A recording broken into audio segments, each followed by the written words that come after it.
Hello, everybody, and welcome to Making Crit Up. I'm DM Dan, and I'm joined today with my good buddy, Zach? and we're going to talk about 11 ways to be a better role player. And the author's name is WizGang, and I'll put a link in the description below. These 11 rules are pretty simple, and most of them are, you would think, are common sense, but I've encountered people who are confused by them. Rule 1, do stuff. That's the point. It's not just the DM telling you, okay, go here, go there.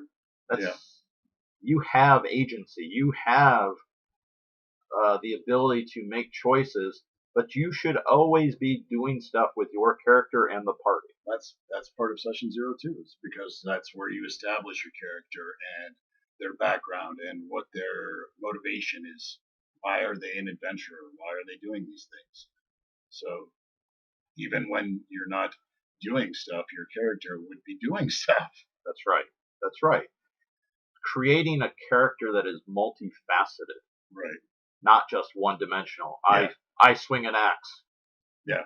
Well, what do you do when you don't swing an axe? Yeah. Yeah, it's the stereotypes, That's right. That's right. You don't want to fall into tropes because then your character's just a cliche. Rule 2. Realize that your character does not exist outside of the things you have said. You may have an incredible story in your head. Nobody knows it but you. Yeah, and that also falls into when you're sitting around the table, don't chime in on a conversation that your character's not there for. It's true. It's hard. It's hard for many players. It is hard. And we've got players that find that very difficult, that you have to remind them, hey, you're not there. But again, that falls into it, though. Absolutely. Absolutely. But I've had players in games in the past who have gotten frustrated because they're like, well, that's what my character would do. And one of the other party members literally looked across the table and said, well, why? And the player who said that could not answer it.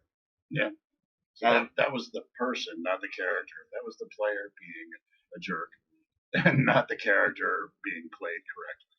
And it came down to is in their head, their story, they had this tragic emo background and wouldn't share it with anybody, including the DM. I had no clue. So that's not good. How should I know? Yeah. Rule 3. Don't try to stop things. Now, this one is a little... I don't know that I totally 100% agree with this one, but the premise is solid. This essentially says if another player is, let's say, pickpocketing a city guard, other players should not stop that action. They should react to it. They should enhance or participate in it. Yeah, act as a distraction. Or if your character is particularly against that, maybe if you knew beforehand, you could preemptively stop it. But if your character does not know that said rogue is going to be picking a pocket, then you have to deal with the consequences of that. It's not your job to essentially start a PvP within this instance, because then any good DM is going to be like, the guard notices you, and now you're both going to jail. And so where I kind of come into where it is okay to stop, especially with newer players, is sometimes it's not easy for us to immerse ourselves in that world and the geopolitics and what is the norm. And so they may do things they think is the norm based on their real world experience of playing video games or reading novels, and not understand the game itself and the repercussions. Right. In those, I view it as more of a coaching thing, and it leads to the DM saying, are you sure you want to do that? That's true. And for our table, for an example, is sometimes a more experienced player such as myself kind of steps in, even in character, and reminds them, for example, forging signatures in books to give to the temple of the god of writing and knowledge. Probably not the smartest thing in the world. True enough. I mean, they would be the ones that would know that that's a forgery right away. So in character, I tell them that they're being stupid, because I have a 7 charisma. And lo and behold, we don't try to forge documents. So that is one instance where you're coaching Yeah, and trying to make them realize, to read the room. that's right. However, if the dice were hot enough, what a feat that would be to pull off. Yeah, that'd be a high difficulty deception. Rule 4: take full control of your character. This kind of plays on the opposite and the idea of, well, that's what my character would do, and says my character wouldn't do that. It's the same thing. It's a boring excuse, is what our writer says. Right. You know, Like the example that he uses here, Wiz Gang, says that what if Bilbo had told Gandalf to go away and never went on that adventure? Well, I mean, my Hobbit wouldn't go out and do that, so that's right. then we wouldn't have had any of the books. That's right. Very, very quick story, Very so Gandalf walked off, and then Bilbo had breakfast, and that was it. The end. A 3-page story. Exactly. That's exactly it. Remember, you're playing a game to tell a story. Be part of the story. Rule 5: don't harm other players. I always make it clear at my table, there is no PvP. Player versus player is left to specific types of games and specific levels of maturity in the players. But even then, it is an incredibly sensitive thing. Now, there are great games where getting a friend killed is wonderful, like in the Paranoia, Yeah. where your whole objective is really to die. I mean, to kill off all your clones in most spectacular of ways, if we're really honest about the game. But in Dungeons and Dragons, I have seen more friendships break and get injured in real life because of lack of being able to separate the game, especially with a character that they love and they bond to. Yeah, that's we've seen it. We've seen people in person, get upset about something that goes wrong for their character, and then you butt heads with other characters, and then that my character doesn't like this character, but that doesn't mean that I don't like the guy that's playing the character. That's right. That's how you have to keep it. You have to, it's like the separation of church and state. Absolutely, absolutely right.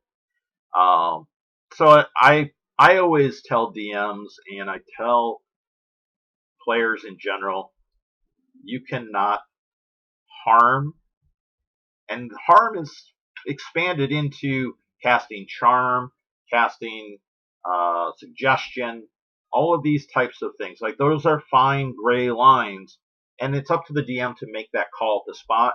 But understand it's on the edge. Yeah, and again, that goes back to consequences. All right, so we have rule number 6: know the system, don't be a jerk about it.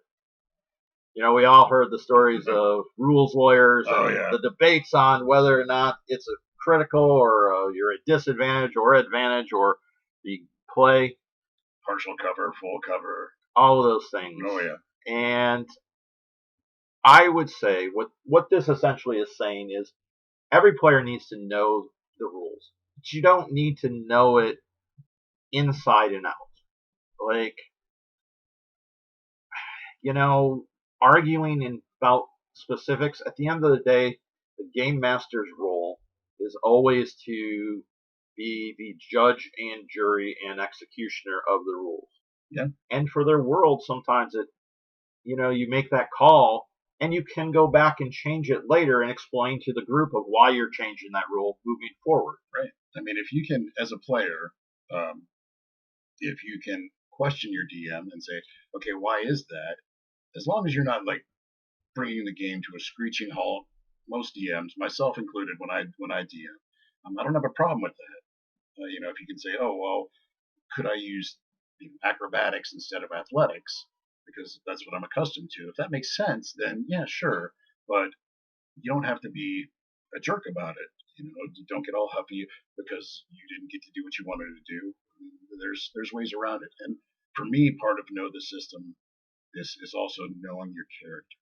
Yep. Know what your character can do. Just because you don't realize that you have, your channel divinity can give you a plus 10 to hit, and you're like, oh, I forgot that. Can I use that from last round? No, you can't, because it's your job to know your character, know the system. That's right. And and we've all gotten caught in that where we've forgot something, and sometimes Well, I have. It's not a major thing, or the DM may go, yeah, it's fine, because your character would remember. But there's usually that caveat that as a player, you need to remember that for the next time. Right. You let them have a pass, but if you're like 2 players down in the initiative from there, well, yeah, remember it for next round. And if you don't know your character, you're gimping yourself. That's right. 9 times out of 10, oh, I forgot that I can heal myself. Yeah.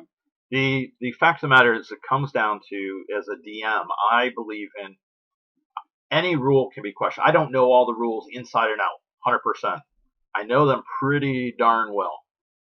But if a player sometimes, like we had the other day, literally on Tuesday, I ran a game, and the player cast Poison Spray cantrip. Right. And the player, she said to me, she says, it's a D12. I'm like, are you sure? Because that just didn't sound right to me. She's like, yeah. And we reconfirmed, because I wasn't sure. Right. I was thinking it was a D8. And we confirmed, and it is a D12, Yeah. but it's a con save. So that's why it's a bit more potent, because con saves are the most common strong save for creatures and monsters. True, very true. So as a DM, I made calls all the time, but it's more important to keep the story and the energy of the game moving forward, as opposed to sitting there and nitpicking and arguing and looking it up. And like, I try to limit it to no more than 15 to 20 seconds of debate. That's it, because the game has to go on, and you have sometimes 5, 6. I've had as many as 8 other players waiting their turn. Yeah. So, and again, with the know the system, as a player, be ready when your turn comes up. That's right. You have to know the system. You have to know initiative. You know who you're going after. That's right. And you've got your character sheet in front of you. Be ready. That's right. Rule number 7. Give the game your attention. If you can't give your full attention, step away from the table. I feel attacked. You should. I feel attacked. You are much better than you were when we first met and started playing. That's true. And you were actually not as bad as some players I've had in the past. So this rule is simply talking about the person who is distracted and they're playing. He gives the example of Candy Crush on their phone. They're texting, they're surfing Instagram, they're looking at Facebook. They're doing everything except paying attention to the game. I've had players actually get a phone call and sit at the table talking on their phone. That's unbelievable. I mean, I will admit freely that I had to get to the point where I turned my ringer off and my notifications off, because I get texts, and I just, as me being me, the way that my mama raised me was, you answer quickly. You don't wait half an hour to respond to a text. So, I'm definitely guilty of this in the past, or tried to look something up and didn't realize I had my media volume on, and all of a sudden a video starts playing very loudly. It comes down to is, for me, it's a mutual respect. You want to respect the other players around you, and you want to respect the DM and the game. True. And I can speak for myself only, obviously, but for me, it was never a disrespectful thing. I was, but you can become a bit self-absorbed when you're not directly involved in a scenario. You can kind of wander off, and that's when you shouldn't. Yeah. That's when you need to pay attention. If your character is present, then you need to be present. That's right. And I have gone to the other extreme as well, and it didn't work out well in that situation, where literally we had a cell phone basket, and everybody put their cell phones in a basket. Unfortunately, sometimes, as we get older, we have families, we have children, we have emergencies, and that doesn't work. And it is draconic in in our approach, and Yeah. at the end of the day, I think he captures it very well in this role. It's like if you can't give your full attention, you need to do on your phone, step away so you're not distracting the other player's enjoyment in the game. It's that simple. Rule 8. If you make someone uncomfortable, apologize and talk to them about it. As he writes, I have a rule in my games, and that rule is nothing has sex with anything else. Simple, clean, elegant. No sexual conduct. It's weird, often. And I have to say I agree. Yeah. You know, in certain circles, in certain groups, at that session 0, you establish those boundaries. I don't tend to allow for the talk of sexual things, innuendos, of if it can't be on national TV, That's a good rule. then it shouldn't be in my game. Because especially if you're playing with strangers that you don't know, like that can cause a lot of problems. Yeah, you definitely don't want to be the offensive guy. Again, as a player, I've been guilty of that. I mean, my time in the military and playing sports and such, I have a tendency to drop the occasional F bomb and other 4-letter words. Actually, I drop them pretty often. But, if that offends somebody and if I can see somebody is visibly offended or, anything along those lines, then you got to pull back on it because it's about the group. That's right. what Dungeons and Dragons. It's a community. You're telling a story together, and that's you got to look out for each other. That's absolutely right. And it should bother you if you offend somebody. Like you should want to apologize. Yeah. And if you don't, well, that's a whole different topic. Like that's an issue between you and your group and your DM. Yeah, and I really appreciate the nothing has sex with anything rule. Look, it's everybody knows the trope. The bard seduces the dragon, whatever. That's great. Do that, but you don't have to go into detail about it. That's right. That can happen behind closed doors. Oh yeah, the barmaid asks you to go to her room. Cut, end scene. The next morning you're up and going. Right. That's how you do it. I mean, that's how DM Dan here does it. I mean, I've had a character of mine get lucky with a pirate queen, and we joke about it, but it was she invites you back to her cabin. Ta-da! Next morning you wake up. That's right. That's right. Leave that imagination to the individual. Exactly. It's that simple. So rule 9, be a storyteller. Being a storyteller is not just the game master's job. They are there to set the scene, to set the structure. But I tell people all the time, this is interactive storytelling. As a game master and a dungeon master, I am feeding off the story that is being told to me by my players. That's why you need to know who your character is and their story and the story they want to tell. And that's one of the important things about session 0 is that you talk to your DM and your DM knows this is the idea that I have for my character. This is the background that I'm thinking. And if that doesn't fit, then you can work with your DM to tweak it, make it fit or make it as close to what your idea is as possible within the boundaries of that world. I have a friend that is dying to play a Warforged druid. And in my world, the Warforged don't exist yet. That's one of my campaign storylines is the birth of the Warforged. So you can't be a Warforged if they don't exist yet. That's right. And we had to cover that in session 0, which, all right, well now he had to come up with something else. Yep. And it's fine because he played a Teenage Mutant Ninja Turtle. Right. So. Right. That's good. Yeah, I mean, you have to always have it and work it out. Like, yeah, he was probably disappointed. Yeah. But in the end, if it doesn't fit into the overarching story and you have it planned, I don't have Warforged in my world as well. Right. It doesn't mean that they will never be there. It doesn't mean that they will be the same as they are in Eberron. They could be very different. They might be more like autonomes. Yeah. Don't know. Yeah.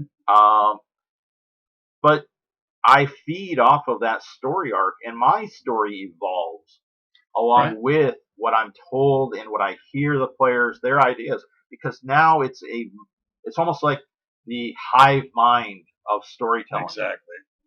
Exactly. It's as a DM myself, I always try to incorporate my players' backstories. That's right. If my character was, a barbarian and his tribe was wiped out, then I'm going, wiped out by trolls, then I'm going to make sure that somewhere down the line he has an opportunity to hunt trolls, or perhaps find somebody else that survived from his tribe. That's right.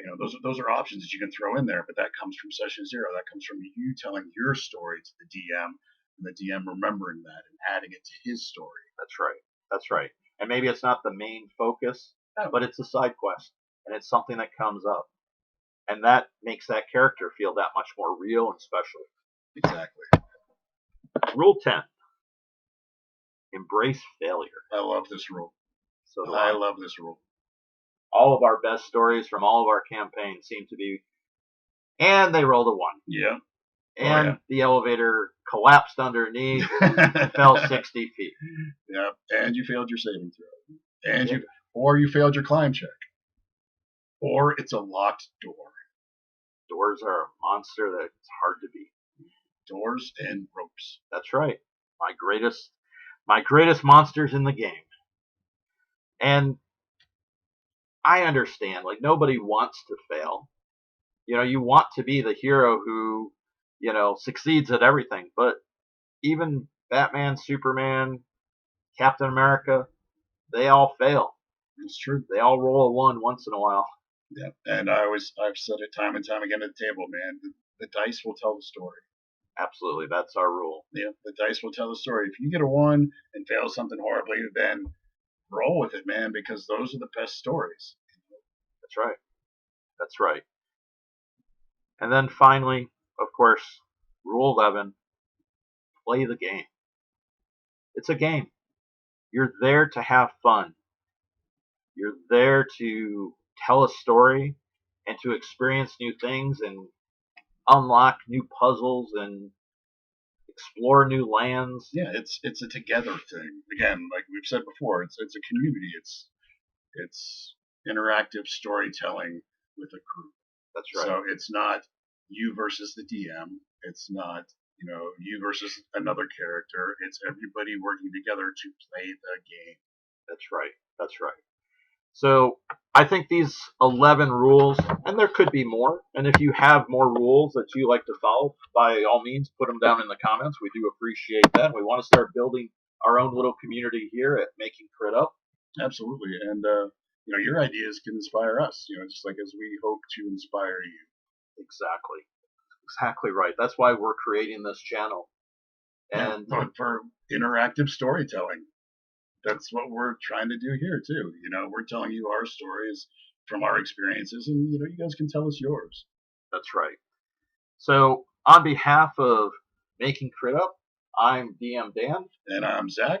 And we hope you have great adventures and get out there and start making some crit up.